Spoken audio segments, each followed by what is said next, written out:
নাটকের অভিনেতা, নাম হলো মুশফিকুর রহমান ফারহান, নাম শুনছেন? এই ছেলেটা উমরা করতে গেছে, একজন নাটকের অভিনেতা। আল্লাহর পবিত্র ঘর বাইতুল্লাহ দেখার পরে মুস্কি মুস্কি হাসতেছেন আর বলতেছেন, আমার জীবনের সবচাইতে বড় স্বপ্ন আজকে পূরণ হলো। আল্লাহর ঘরটা দেখার পরে চক্ষু শীতল হয়ে গেছে। আমি একজন অভিনেতা, কিন্তু আল্লাহর ঘরটা দেখার পরে কি যে আনন্দ পাইছি, কতটা যে ভালো লাগতেছে আপনাদেরকে ভাষায় প্রকাশ করতে পারবো না। আল্লাহর কাছে দোয়া করি, আল্লাহ যেন সবাইকে বাইতুল্লাহ আসার তৌফিক দান করেন। জোরে বলেন মারহাবা।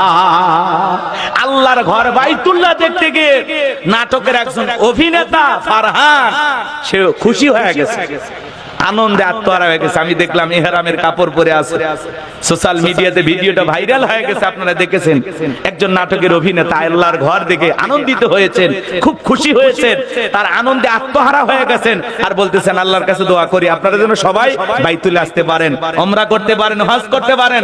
আমরা আল্লাহর কাছে দোয়া করি আল্লাহ যেন এই নাটকের অভিনেতাকে হেদায়েত দান করেন, সে যেন গুনাহ থেকে, নাটক সিনেমা থেকে আল্লাহর পথে ফিরে আসতে পারেন, আল্লাহ তৌফিক দান করেন। জোরে বলেন আমিন। আরেকটু জোরে বলেন আমিন। আমার ভাইয়েরা,